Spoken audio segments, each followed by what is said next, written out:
It's raining heavily at Portman Road. It's been raining goals tonight, Stu. 6-0 Ipswich Town have won here against Doncaster Rovers. We were waiting for this. We were waiting for a night where Paul Cook's side cut loose and show what they can do, and we got it. Yeah, have they clicked? Has the gels finally started to work? Tonight was good. Tonight was a really good night, and I'm taking nothing away from Ipswich. But as Paul Cook says, Doncaster rather walked into them tonight. Doncaster, it was a combination of Doncaster being poor and being tired after a long trip to Plymouth and then back up to Suffolk. But take nothing away from Ipswich tonight. 6-0, and that sends out a real statement to everybody, doesn't it? Yeah, it certainly does. We've been waiting for this.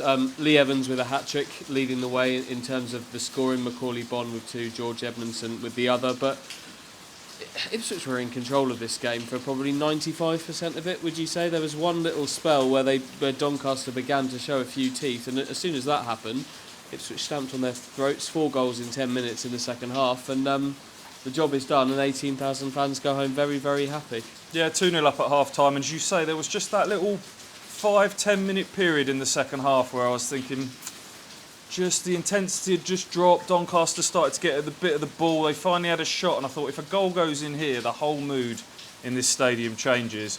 And then all of a sudden, crash bang wallop, 4 goals in 10 minutes, and that was all she wrote. And remarkably, Ipswich have scored 6 goals at home. A fortnight on from conceding 5 against Bolton.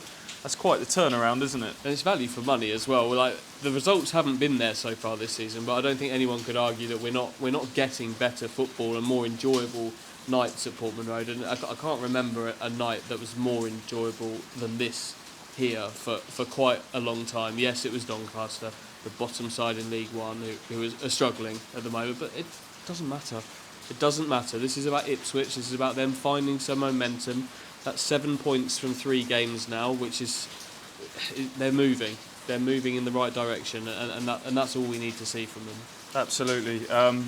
Long overdue this. First time Ipswich have won at home this season, obviously, but also the first time they've won in front of an unrestricted Portman Road crowd, obviously pre-COVID times. I think it was the Burton game back in February 2020. So long overdue tonight. What a way to end that home drought.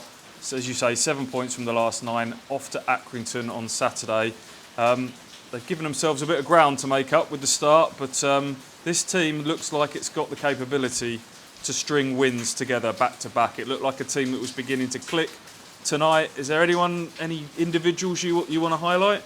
Evans is the obvious one, isn't he? I think even before the goals, even before you mentioned the goals, I was impressed with his performance. I've been wanting to see him play with Sam Morsey, because the Lee Evans that I've seen play football before, mostly with Morsey actually, is free, plays with a bit of freedom. For me, he's not been playing with that. He's been trying to fulfil a lot of Morsey's role in what was their partnership at Wigan. He doesn't have to do that anymore.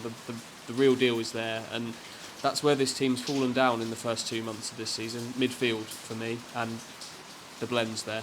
I think that could be it for a long time to come. Yeah, Macaulay Bonne a pest up front again. 2 more goals for him. He's on to 7 for the season now. Wes Burns again.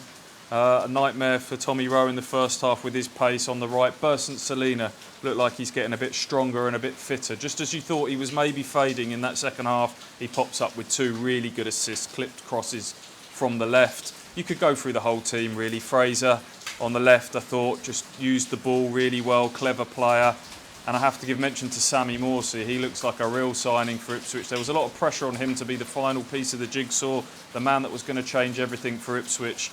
But almost Jim Magilton-esque, I would say, tonight, in the way that he demands the ball, the way he demands more of others around him.